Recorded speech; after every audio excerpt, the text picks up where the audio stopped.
मैं हूँ आनंद और आप देख रहे हैं जॉइंट फॉर एजुकेशन।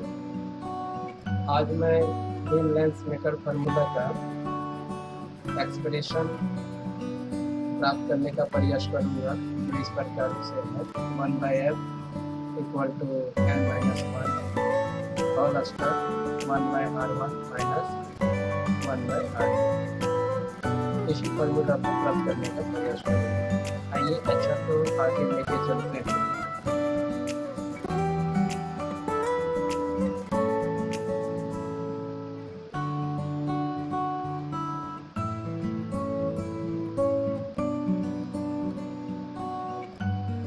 ये एक थीन लेंस है।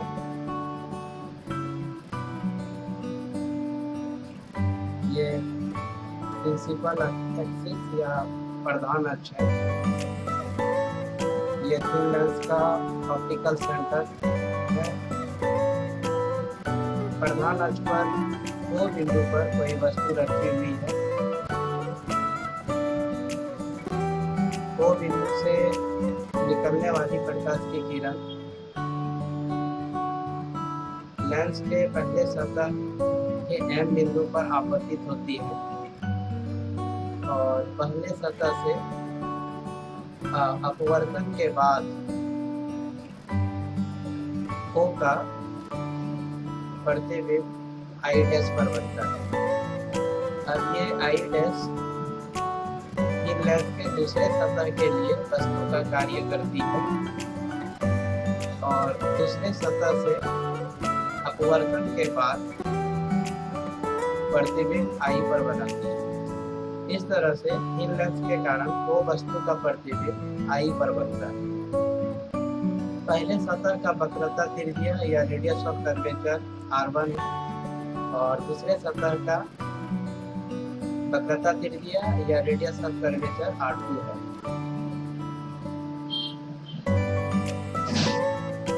ये वस्तु दूरी है जिसे सामान्यतः U से रिप्रेजेंट या डिनोट किया जाता है।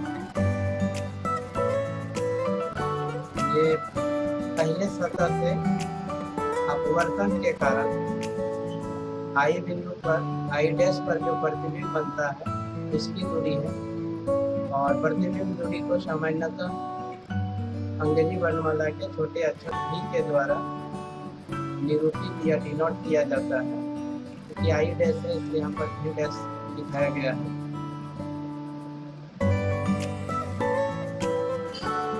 ये दूसरे सतह से अपवर्तन के बाद या लेंस के द्वारा अंतिम प्रतिबिंब आई पर बनता है और ये प्रतिबिंब दूरी है जिसे V के द्वारा दिखाया गया है।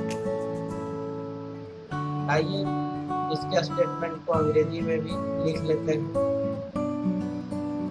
Consider about a thin lens, P is the optical center. There is an object O on the principal axis.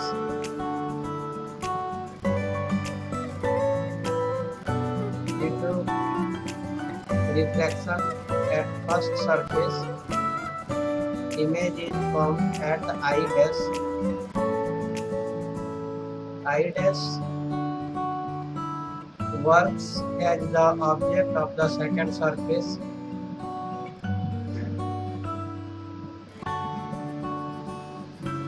Due to refraction at second surface, image is formed at I. This one. So I is the final image of the lens.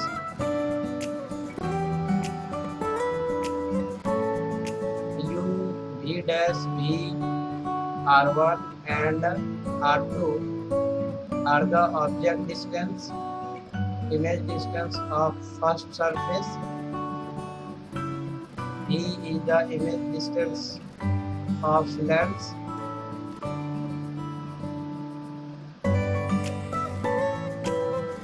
R1 is the radius of curvature of first surface and R2 is the radius of curvature of second surface respectively। तो यहाँ तक में किसी तरह का कोई दिक्कत नहीं होना चाहिए। फिगर में जो दिखाया गया है उसको एक बार तो बता ही दिए, और उसको अंग्रेजी में इस तरह से लिखा जा सकता है। ये इसका स्टेटमेंट है। अब इसका न्यूमेरिकल कैलकुलेशन कर रहे हैं, जिससे हम लोग थिन लेंस के फॉर्मूला का एक्सप्रेशन को फाइंड आउट करेंगे। First surface separates air and glass. तो पहला सरफेस जो है आयर और ग्लास को सेपरेट करता है। एंड वी नो दैट, हम जानते हैं, the refractive index of air is 1 and the suppose refractive index of the glass is n. So according to the refraction at a spherical surface, already we have studied, according to this one it will be n minus 1 by r1 equal to n by v dash minus 1 by u। Suppose this is the equation number 1, और इसको हम लोग equation number 1 मान लेते हैं। By refraction at first spherical surface. तो refraction at first spherical surface,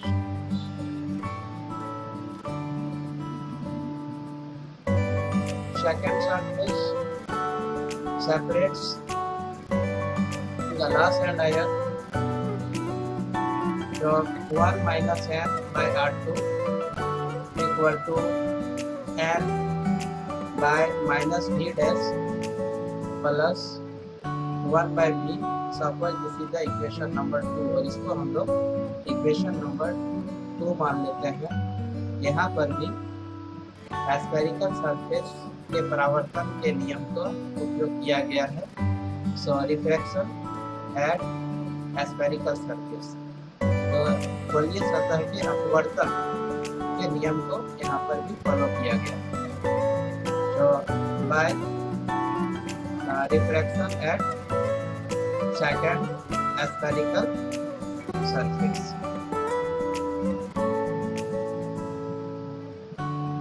Now from equation number 1 and 2 will be n minus 1 by r1 plus 1 minus n by r2. Now putting the value of this one, n by v dash minus 1 by u plus, now putting the value of this one, n by minus v dash plus 1 by v. Now we calculate this one, अब इसकी गणना करते हैं और आगे लिखते हैं। After proper calculation, this one will be n minus 1 whole start 1 by r1 minus 1 by r2 equal to 1 by v minus 1 by u।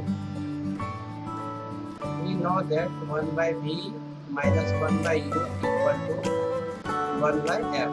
तो हम जानते हैं कि 1 by v minus 1 by u equal to 1 by f होता है, या ये lens formula है।